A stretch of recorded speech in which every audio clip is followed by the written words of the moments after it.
È stata presentata a Roma la carta d'identità dei gliomi di basso grado IDH mutati, un documento che racchiude i tratti distintivi unici di questo gruppo di neoplasie del cervello rare a lenta ma a progressiva ed infausta crescita, per favorire il loro riconoscimento ed avviare tempestivamente un'adeguata presa in carico dei pazienti.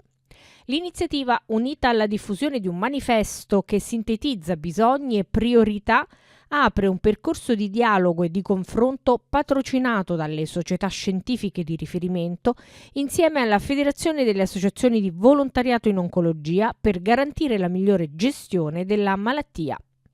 Allora, stiamo parlando di tumori cerebrali innanzitutto.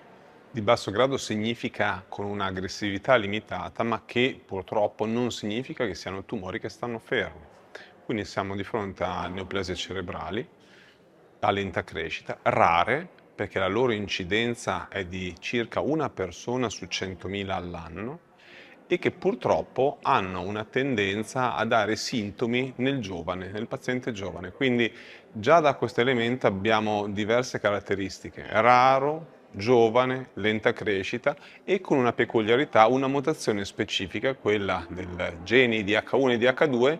che fino ad oggi è stato solo un marcatore per dare il nome a questa malattia, ma che da circa un anno è anche oggetto di trattamenti per trattare i pazienti affetti da questa patologia. Beh, il manifesto di oggi è un'azione concreta dove un pool di esperti si è riunito per definire quelli che sono i punti chiave nella gestione di questi malati. Qui avremo bisogno anche delle istituzioni, delle associazioni dei pazienti, ma anche delle associazioni, delle società scientifiche che in qualche modo rendano i percorsi diagnostico-terapeutici non solo qualcosa di scritto, ma qualcosa di reale, di applicabile su tutto il territorio nazionale affinché un paziente possa essere inviato nei percorsi, nei centri di cura ad elevata specialità con un team multidisciplinare dedicato dove la multidisciplinarità è la parola chiave per il percorso di cura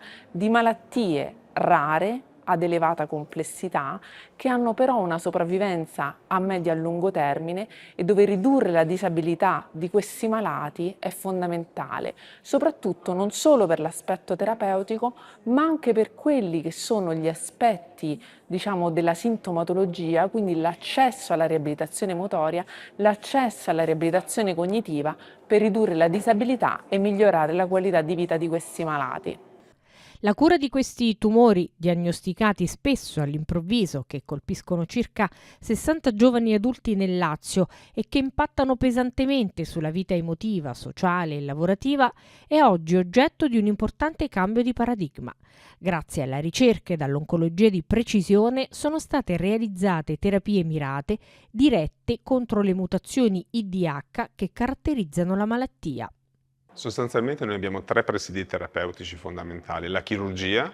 che ha lo scopo sia di dare il nome e cognome, cioè fornire al patologo il tessuto per dare il nome e cognome alla malattia e anche le caratteristiche genetiche di questa malattia, ma e soprattutto quella di togliere il più possibile il tumore. Ora, molto spesso, trattandosi di tumori che nascono nel cervello, non è detto che sia possibile l'asportazione completa. Quindi, frequentemente, e in base anche a diversi fattori di rischio clinici e molecolari, si ricorrono a terapie successive. Fino ad oggi avevamo avuto solamente la radio e la chemioterapia come terapie successive. Queste ultime sono estremamente efficaci in termini di aspettativa di vita e di tempo alla ricrescita, fino a 10-15 anni. Però hanno un impatto in termini di effetti collaterali anche a lungo termine, che possono essere su aspetti neurocognitivi, fertilità. Nel corso degli ultimi anni la ricerca si è concentrata su elaborare terapie ad azione mirata su quella che è la caratteristica fondamentale di queste malattie, cioè la mutazione dei geni DH1 e DH2. E grazie a questa ricerca si sono sviluppati farmaci che agiscono su queste alterazioni, uno dei quali è stato approvato l'anno scorso da FDA e ieri dall'Agenzia Europea dei Farmaci, che è vorasidenib,